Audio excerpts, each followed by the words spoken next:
Student athletes have a lot of responsibilities. They're expected to perform in the weight room, in the classroom, and on the field. Oftentimes, all these responsibilities cause student athletes to put their mental health on the back burner.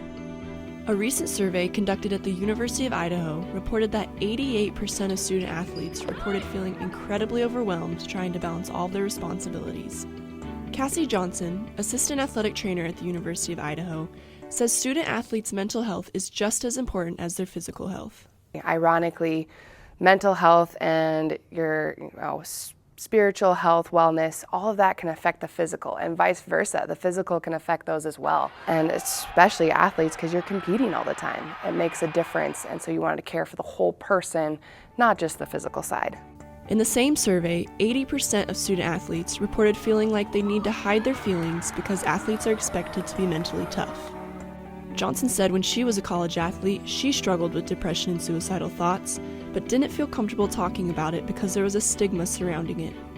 There was this idea that if you talk about it, that means you're weak. I think that's the biggest one, is that you're weak if you talk about it. And we have this idea that athletes are supposed to be above all, that they need to be strong at all times, that you're working to be your best, and you are, but that doesn't mean you're not human.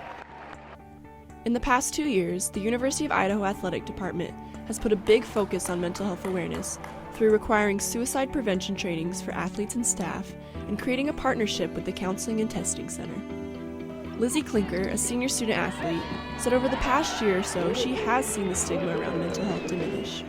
Especially in the training room and within your coaching staff, I've seen an improvement of student athletes being more willing to open up about their health and seeking help. The Big Sky Conference has also got on board with mental health awareness by introducing Green Games, which are like pink games that promote breast cancer awareness but for mental health. Idaho and schools across the Big Sky will participate in Green Games this year. For JM 422, I'm Izzy Hadden.